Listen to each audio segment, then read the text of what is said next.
Dr. Doreen Grand-Pichet is the Dr. Doreen is an expert in autism. Doreen Grand-Pichet. Dr. Grand-Pichet. Dr. Doreen Grand-Pichet. Dr. Doreen Grand-Pichet is a visionary in the field of autism. Now you can ask her questions on Ask Dr. Doreen.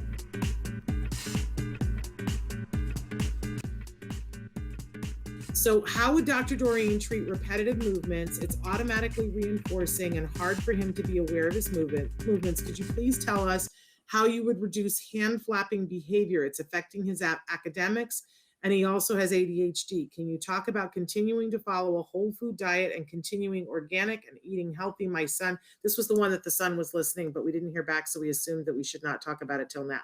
So now, that's a lot. Okay. But we also have other people talking about, kids who are spitting. How do you deal with spitting? And I am going to get to the question about the dogs. And thank you, Judy, for writing back in, because yours was the email I couldn't find. Okay.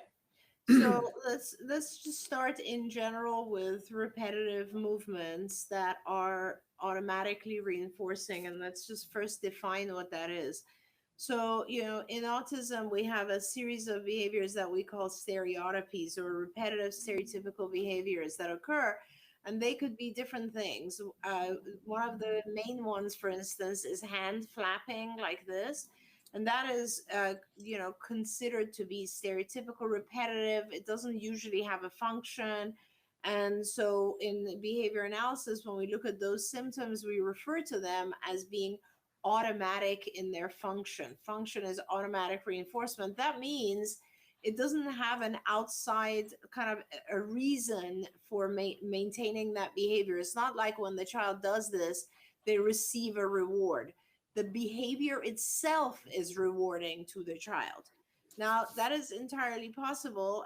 Some of our viewers might have also seen in their children that some children, for instance, might pick up an object and look at it from the corner of their eye, and that is very rewarding for them. Or they might just do this with their fingers, and that is rewarding. So there are some stereotypical behaviors that are definitely automatic in their reward. So first, let's make sure that is the case here. We don't want to assume that every self-stimulatory, every repetitive movement is automatically reinforcing. Some repetitive movements have to do with pain.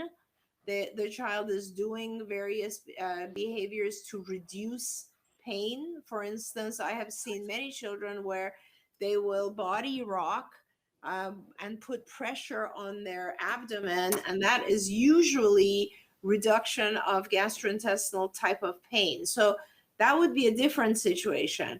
It could also be that the child is doing something to reduce anxiety. That's another type of repetitive behavior. In fact, if you think about it with obsessive compulsive behaviors, which obsessive compulsive disorder, OCD, is a type of anxiety disorder. And the individual has an obsession, like a thought, and as a result, they do compulsive behaviors like hand washing, which are repetitive in nature. So some of our kids do repetitive behaviors that reduce their anxiety. That is, again, in my mind, it's a different function than an automatically reinforced behavior. So let's make sure what the function is. Now, if there's a repetitive behavior that is automatically reinforcing, the only thing you can do is to replace it with something else that is automatically reinforcing. So for instance, perhaps the child is hand flapping, and what you would do is you might give the child some sort of toy, let's say that they have in their pocket, like those couche toys or whatever they are, which feels sensory good for the child. And therefore now the child is willing to put their hands in their pocket and play with that toy instead of hand flapping. So you're replacing one self-stimulatory type of behavior with another one that might be more, acceptable from a societal perspective. Those are the types of things you do when you were dealing with automatic reinforcer. That means you have to replace it with something else that provides its own automatic reward.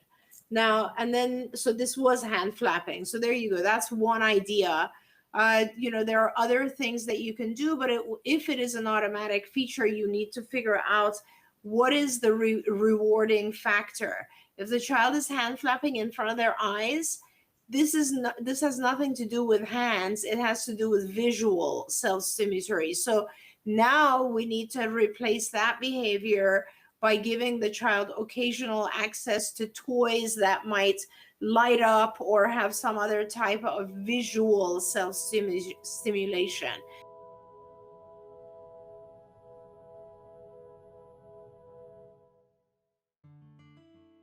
Thanks for watching Autism Live. If you found anything helpful in this video, please give us a like. In fact, make sure that you smash that subscribe button on YouTube and give us a like on Facebook.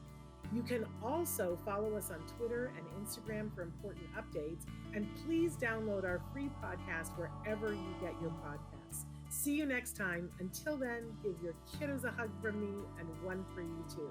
Bye-bye for now.